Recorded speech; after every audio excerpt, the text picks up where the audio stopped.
Next time someone says the black woman is domineering, remind them how gentle her strength.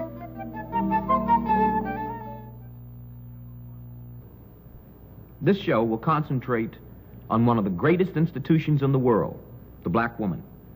In order to get the real feelings and perspective of our sister, we went to her. A group was brought together with as many differences as likenesses, but held together by the common thread of the black experience. Another institution was added, Sister Lena Horne, who can, from first experience, speak about survival if you are born a woman and black in this society. Our woman has borne us, nurtured us, and saved our race, and in the process, she often got the worst of it. As a unique institution, the black woman remains.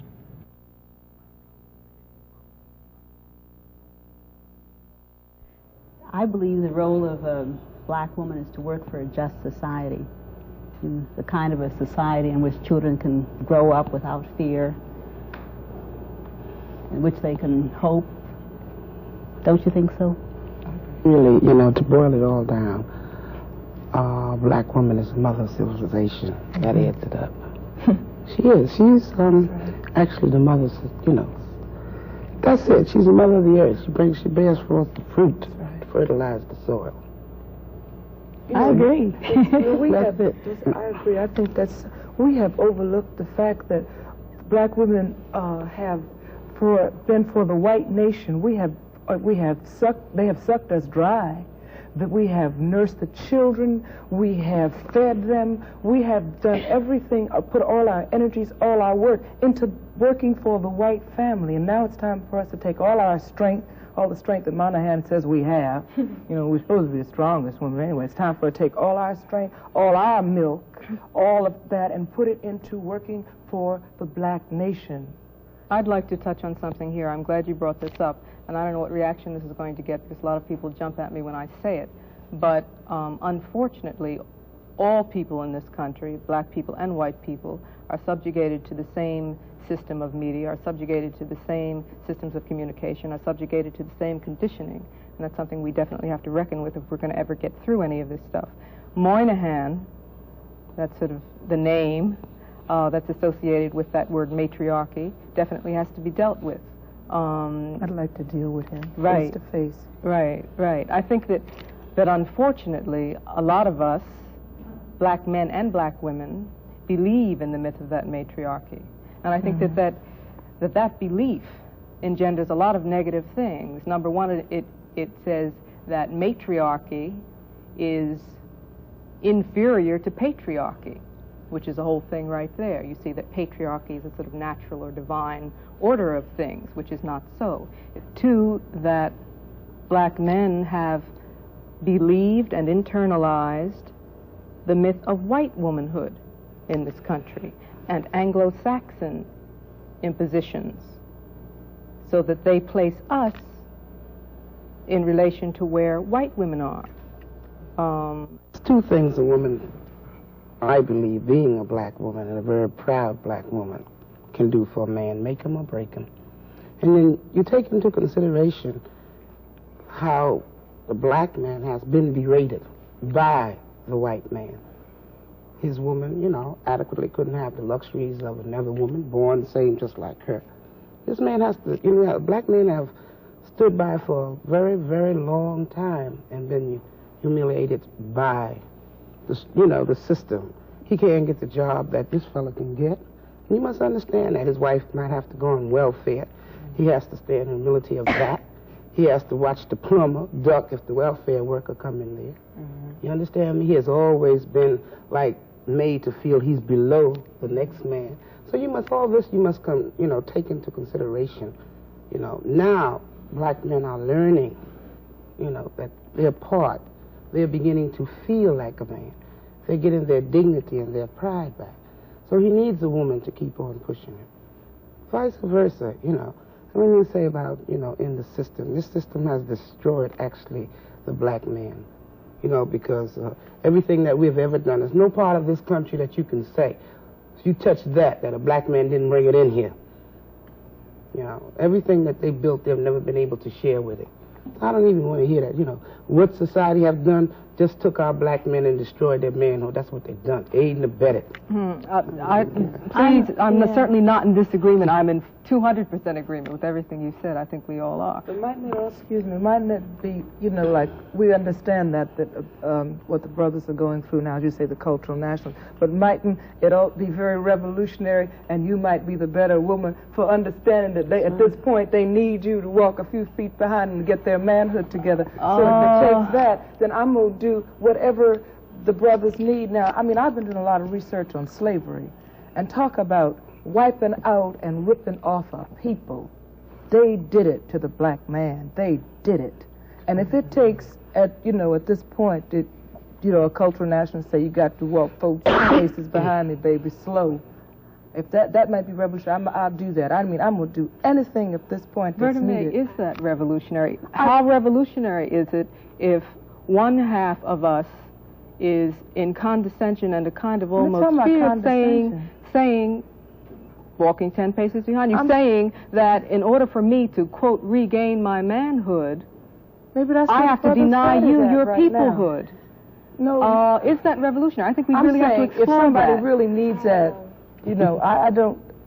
We just have to do whatever we need to do to help these black men. See, that says to me that you together. really believe that there has been this thing called a matriarchy that, as Moynihan I put believe it, we've been ripped off as a people. Black people have been ripped off. No, we haven't been ripped off. But you're not dealing with the internal thing that really... I take that back. Black people hasn't been ripped. Black people have been raped of every ounce of human things that's entitled and due another human being. Right. Do you know how we really can't get this together? And really, because to me, this is very alien, and we shouldn't be sitting here talking about defining something which has been defined for us. We should be about redefinition. And I don't particularly care whether I walk alongside, in back of, or in front of. That is going to have to be defined for me by my man. We know too well what our being is all about in the United States of Europe. We have to deal with that. That's why I started out by saying, are we talking about changes within existing systems? Because that's all we're talking about. We're talking about a black nation within a European nation. And if we have to deal with that, then let's redefine our own culture and stop being a subculture. Stop worrying about the man. That's deifying him. Who is the man? I agree with you. Except, sorry, go ahead, Amelia. No, I just wanted to mention in terms of cultural nationalism and what, brothers feel. I don't know, if it's all true that brothers would like you to walk 10 paces in back of them. But I do know that we do have a definite role. And until we play our definite role, they cannot play their definite role. And our roles are complementary, complete and make perfect, that which is imperfect. And that if we go about being the inspiration of the nation, and again, educating the children of the nation, and participating in the social development of the nation, that it would be no problem. And when we say we should not discuss things, we start out to discuss them. Like, why raise Moynihan if he's invalid? Don't raise him. Don't talk about him. I really believe this very strongly, that as much as we would all like to say that and struggle every day re-examining ourselves to do just that we are, unfortunately, very much a part of that dominant culture. It does affect us. Now, if it didn't affect us, we wouldn't be fighting crackers. And that's the truth of it. If it didn't affect us, we wouldn't get mad about what Mr. Moynihan writes. And if it didn't affect us, certain people would not react to the myth of the matriarchy in the way they do. And that's why it has to be exposed and destroyed. It's not that I really want to spend time talking about Mr. Moynihan. It's that I think that we have to get rid of the illusions, we have to get rid of the poisons, we have to get rid of the lies. And one way to do that is expose it and dissect it. Another way, if we create a new life, a new value system, and live it as an example. That's what I'm talking about. That's it. That would probably be the best way. Because then people could see it as a living thing and not as a theory. Because what we need to do is to reestablish a new value system. That's what black people need, a value and system. Exactly, and how do we go about that? We go about it the way you go about daily work. First of all, you decide what you want. You establish your values and you start to live it. And the people in your community, you start talking to your neighbors. You get yourself together first. Exactly. Then you get your community together. We're in agreement. Then you get your neighborhood together. We're in agreement. Right. And then you can move on out. But in the beginning, you got to make sure you got yourself together. Right. Okay. You have to start right here. But I think we ought to be sure we understand what she's saying. Now, this relates to what you said earlier about the black nation, right? Exactly. I'm not sure I understand what you mean by the black nation. I mean, black people's lives, being self-determining, defining yourself, naming yourself, and having political power. We're a nation already without political power and military power. We're a cultural nation without political and military power. We're a nation, you know, in captivity by another people, a people who have a different, totally different culture than we have, who cannot even relate to the things that we relate to. That is the problem. And as black women, we have to be the inspiration for the nation, for our men. We have to start out into the community educating the children, educating ourselves. Because once we educate ourselves, the children will become educated, because we are the ones that teach the children. We are the ones that decorate the homes. We are the ones that are with both female and male children. We are the ones that the children look to as the image in terms of their daily education. So it is important that we don't get our values mixed up and feel that we have to educate the world. We haven't first educated ourselves. It's still always a self thing. Indeed. I mean, the world will relate to us once we can relate to ourselves. I mean, I think we are afraid of definitions and afraid to set guidelines because we might have to live by them. If you stand up and say a black woman should do this and that, then you might have to do that. But if you say, well, we don't have to say anything, you know, we can just do it. Do what? So like everybody can do their own thing. But every society needs a value system. Every society has a criteria in which they live by. And we live by everybody else's. Exactly. Right. We should have Poem for a lady whose voice I like. So he said, you ain't got no talent. If you didn't have a face, you wouldn't be nobody. And she said, God created heaven and earth and all that's black within them. So he said, you ain't really no hot stuff. They tell me plenty sisters take care of better business than you. And she said, on the third day he made chitterlings and all good things to eat and said, that's good. So he said, if the white folks hadn't been under your skirt and been giving you the big play, you'd have had to come uptown like anybody else. And she replied, then he took a big black greasy rib from Adam and said, we will call this woman, and her name will be Sapphire, and she will divide into 4 parts that Simone may sing a song. And he said, you're pretty full of yourself, ain't you? So she replied, show me someone not full of herself, and I'll show you a hungry person. That's the poem I did for you. Yes. I think I should probably tell you, you know, maybe other people don't, that I had that said to me in 1942. I worked at the Howard Theater in Washington, and a black band leader told me, there's millions better looking, sing better, and it hadn't been for you being picked by white folks, you know, you couldn't make it. And it stuck with me a long, long time in my life, and I'm still trying to learn how to sing, but I say inside every black woman, there's an Aretha screaming to come out. You better believe it. And that's me. That's, yeah. You know, I don't think it, you are the most imitated singer, black or white, as they say, in the world.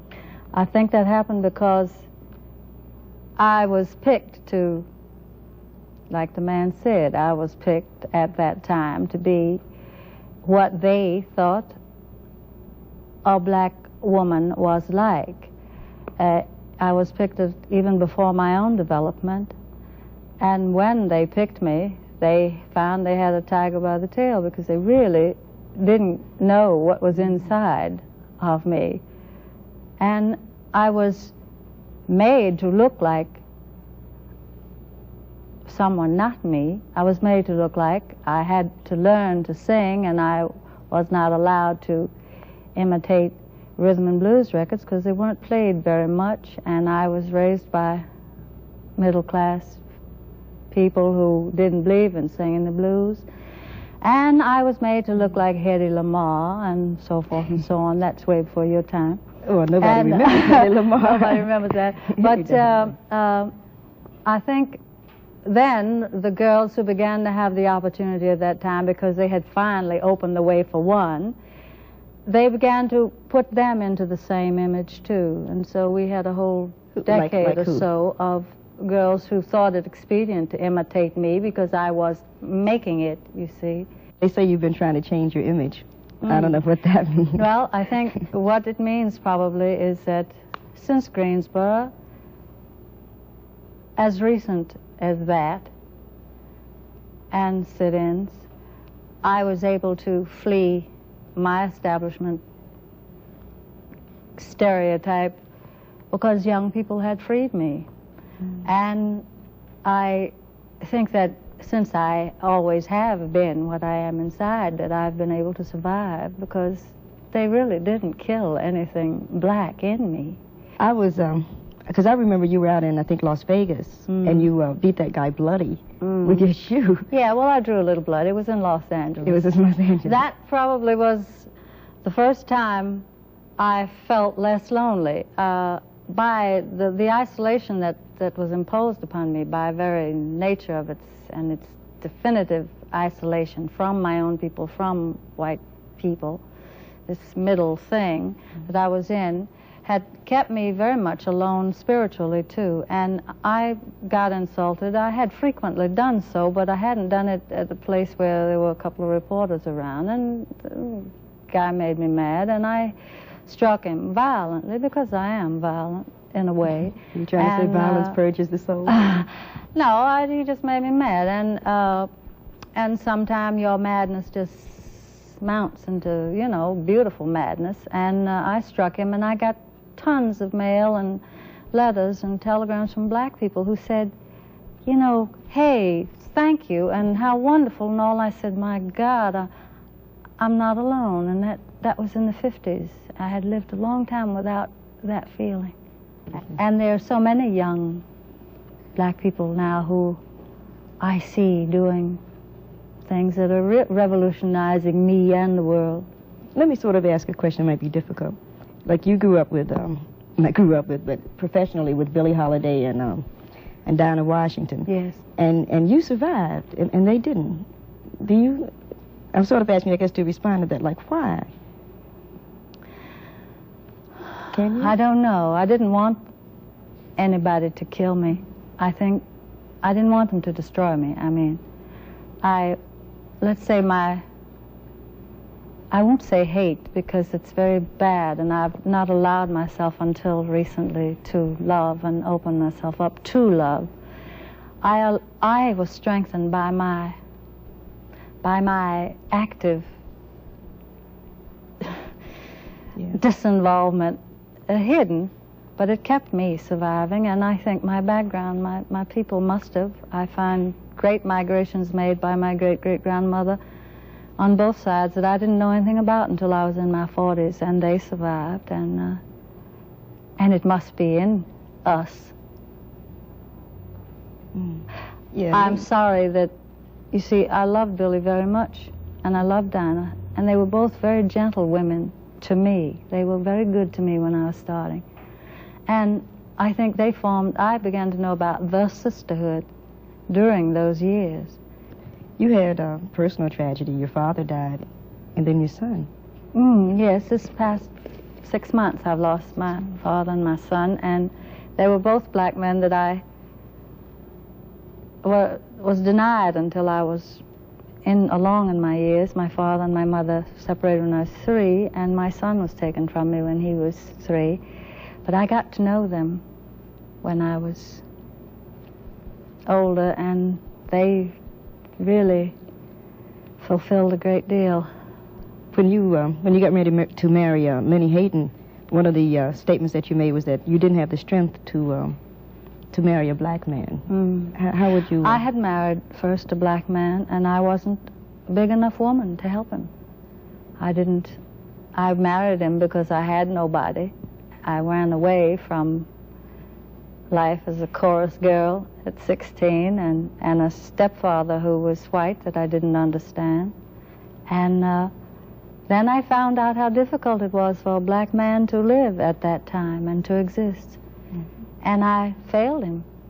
I didn't know, I didn't have enough consolation in myself because I'd never had it to give to him. What do you think about the Angela Davis case? What do you think about Angela? I think that I hate to see another one of my young women being destroyed. When Angela was arrested, they had a thing uptown. Her mother came, her sister was up there. And one of the parents at 13, I believe, one of the young ladies, was saying, you know, they can say Angela is beautiful, and they can say she's brilliant, but she's right in the same women's detention home that the sisters that walked the street are in. What I'm so afraid of is this actually is a calculated, genocidal move in many instances, because the threat of this kind of strength that these young people have, which may not always be comparable to the kind that our ancestors had, is so positive and so fearless that it frightens people. And I don't want to see this continue, but sometimes I worry that it's a concentrated, thought-out effort to not have a young generation so strong and so beautiful.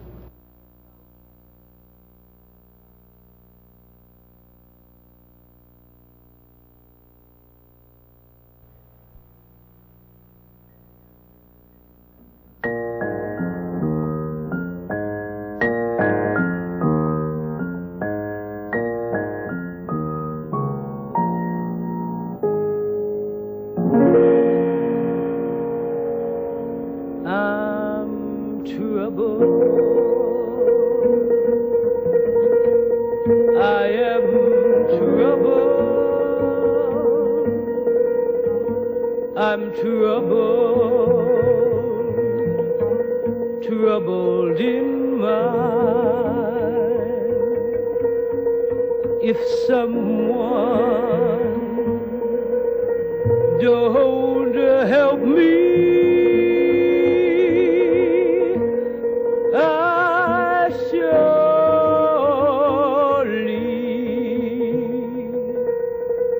will die.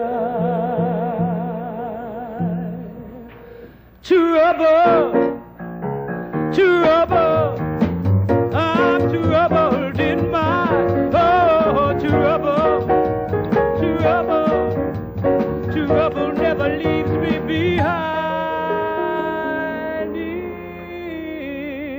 If someone don't help me, I surely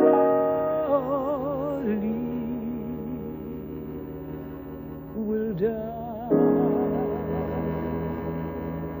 I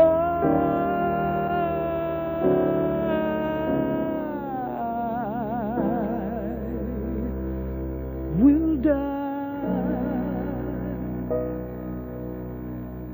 I'll die.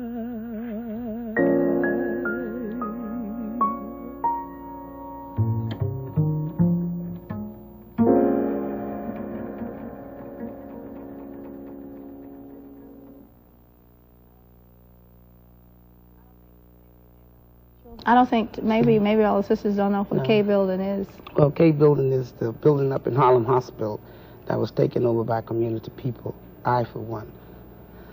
And first time it ever was done, we're still fighting to keep control. But like we tell the doctors, we do our thing or don't be no thing. We blow it up. I mean that. I don't care if the CIA listed, blow it up, because it has to be a change, and people have to stand up, especially black people, for their principles. Because, other groups don't think that we have too many principles, that it's nothing really that we want, that we think is worth fighting for. We can always go over in Vietnam and kill somebody damn near look like us.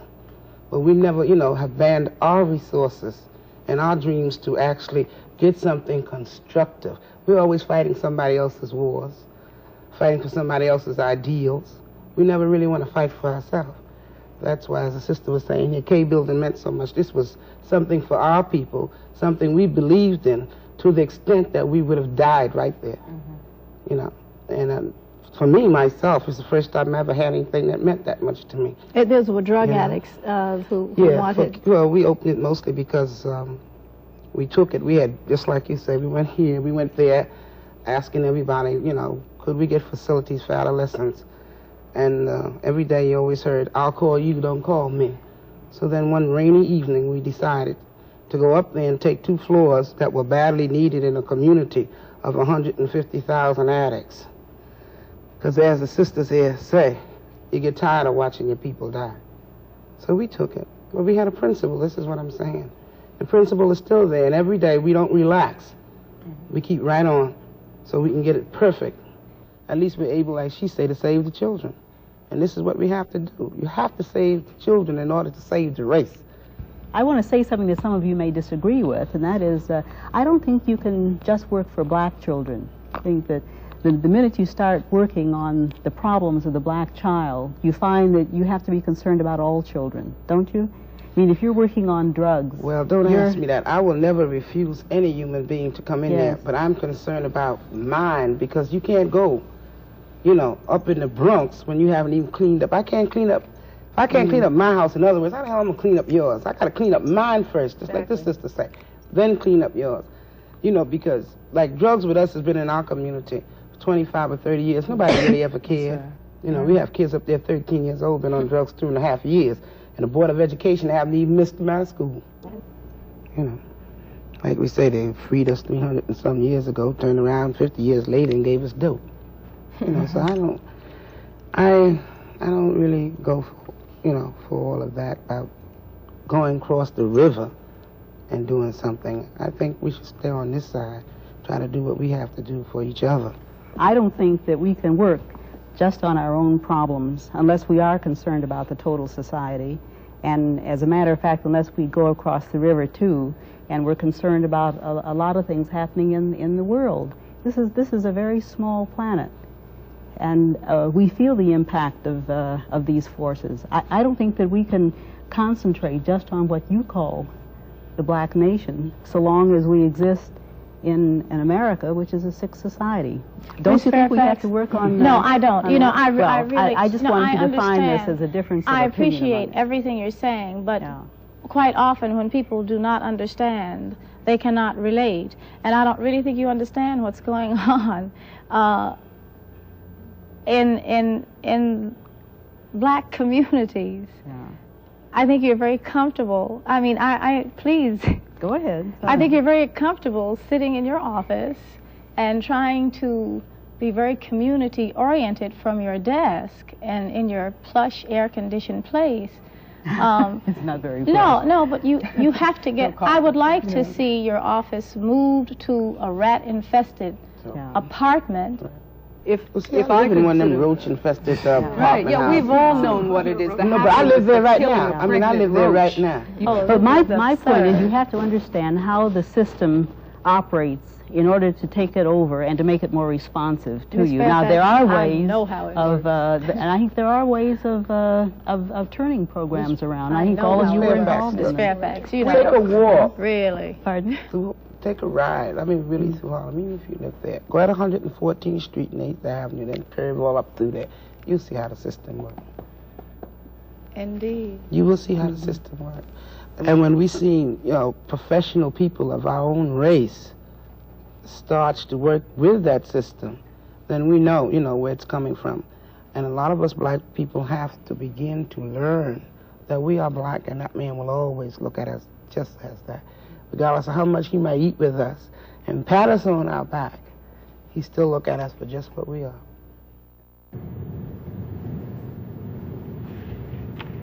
This little light of mine, I'm gonna let it shine. I'm gonna let it shine so bright, let it shine. This little light of mine will burn so bright that not only my people, but all people will see it burn. Burn, baby, burn.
The Shrine of the Black Madonna here in Detroit is an interesting church for many reasons.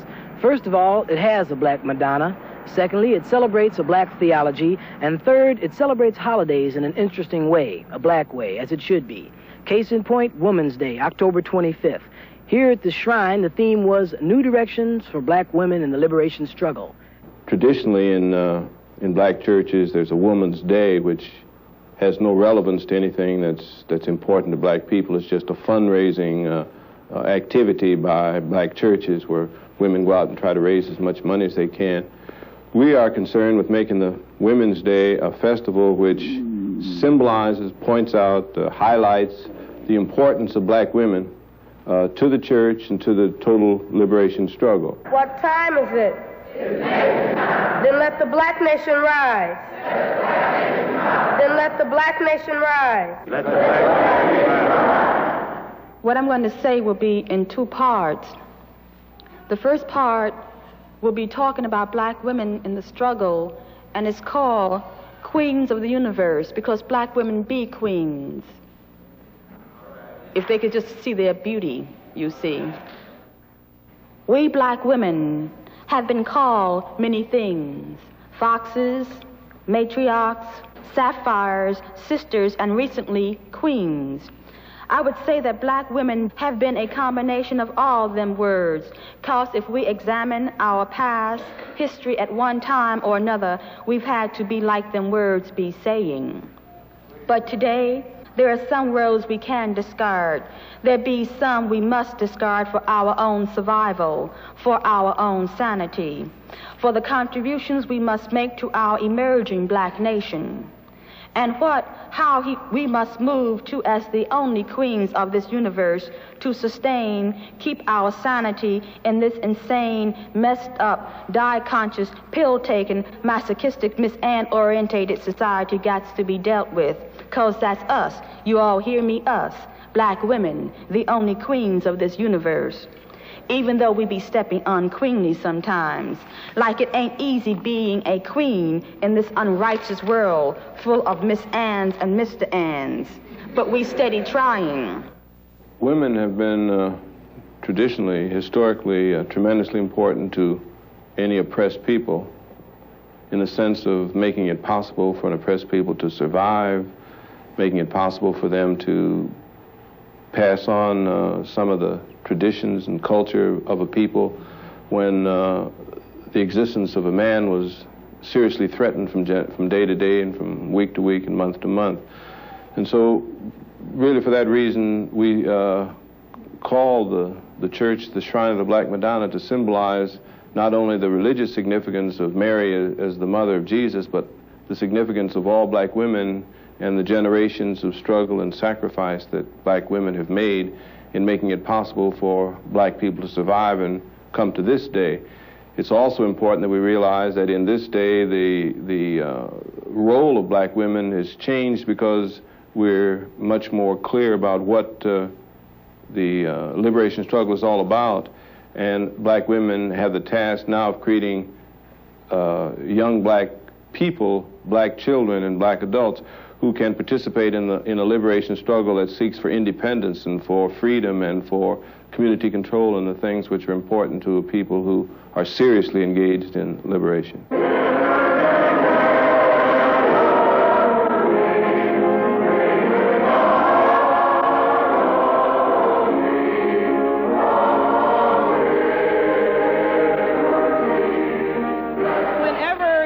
Speaks of revolution, we don't have to say that revolution, what are we doing now trying to change things? We didn't just wait until now to start trying to change things. That evening, the women put together a festival that spoke to the church members about blackness and history of black revolution. Recognition was awarded the most interesting presentations, and a soul food dinner was served. A black celebration for Women's Day and a black church, the Shrine of the Black Madonna. This is George Martin in Detroit for Black Journal.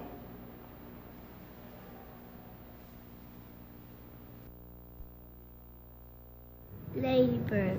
Ladybird, ladybird, fly away home. Your house is on fire and wraps on the foam. Can I ask you one question? You don't have to answer it. Recently, a white show asked you to give them 90 minutes. Why did you turn that down? I turned it down because in the first place, I'd rather do it on my own show if I had one, if we had one.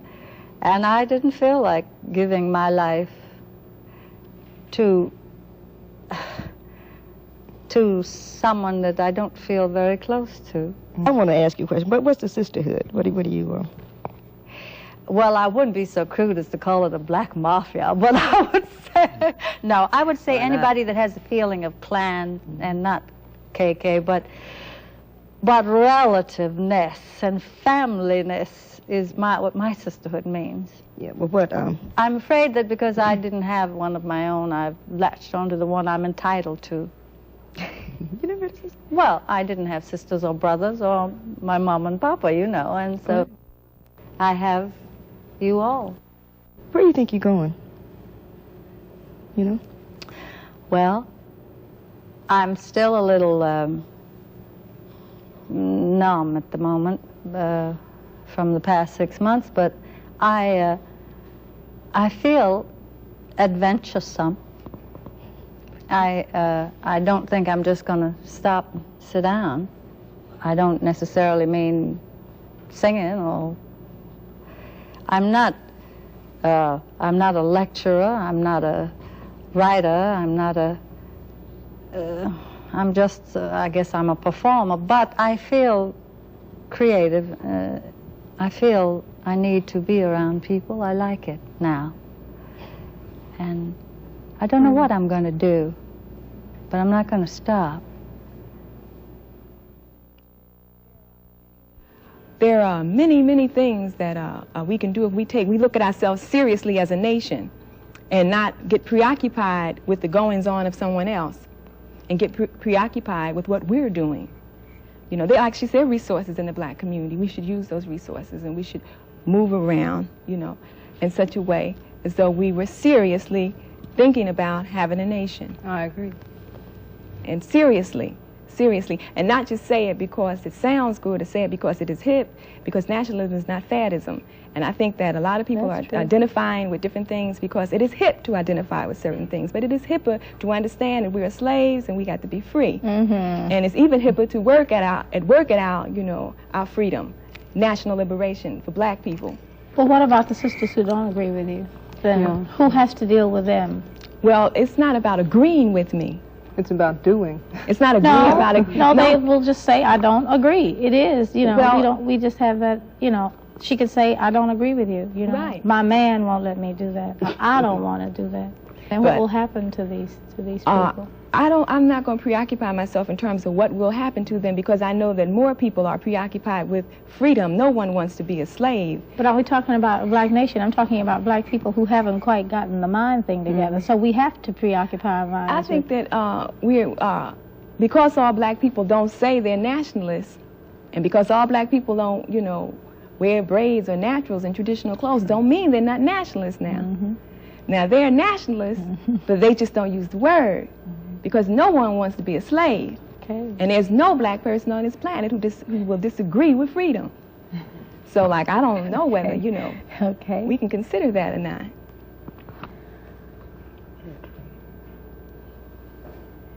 What you're saying is then that it's that many people will be working on things from different perspectives. Be working on the problems of freedom from in different ways. Exactly. Sure, they'll work on. People work at the level they can understand. Because they don't understand certain levels does not mean that they're not nationalistic. It just means they're not conscious enough to understand certain levels of what's going on. But that is your job. If you were conscious enough to understand it, then it is your job to make sure that those who understand one will understand two, and that is the job of the conscious nationalist.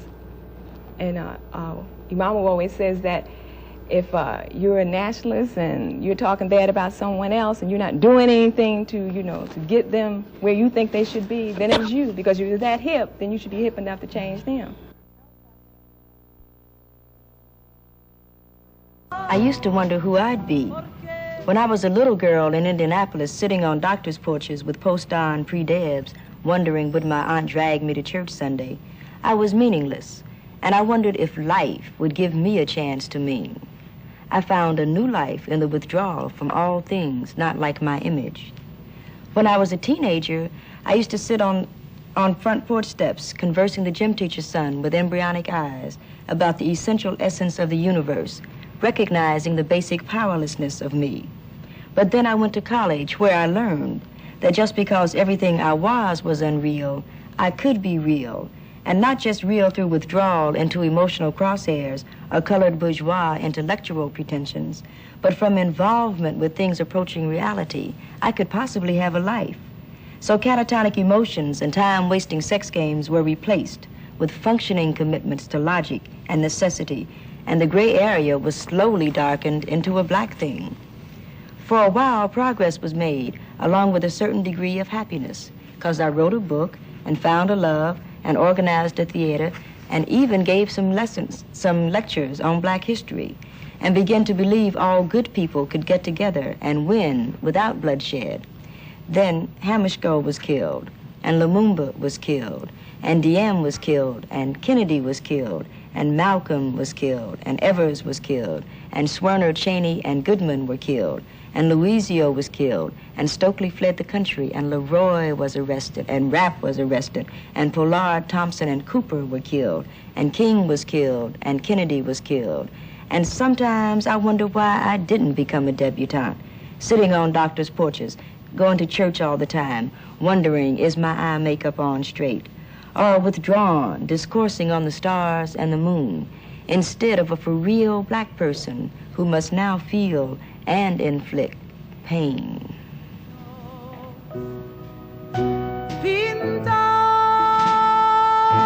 si pintas con